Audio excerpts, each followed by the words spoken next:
அது என்னோட அனுபவத்தை சொன்னால் தான் அது சரியாக வரும். ஏன்னா உலகத்துக்கு ஸ்டேட்மெண்ட் மற்ற ஒரு அனுபவத்தை வைத்துக்கொண்டு நான் இதாக மாறிட்டேன், வெஜிடேரியனாக மாறிட்டேன், நான் நான் வெஜிடேரியனாக மாறிட்டேன், நான் இந்த வீகனாக மாறிட்டேன், நான் வந்து வெஜிடேரியனில் இது மட்டும் தான் சாப்பிடுவேன்லாம் ஒரு முடிவுக்கு வரக்கூடாது.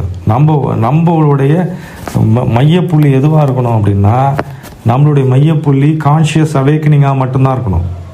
அதாவது enlightenment doesn't know its ways, doesn't care about its ways.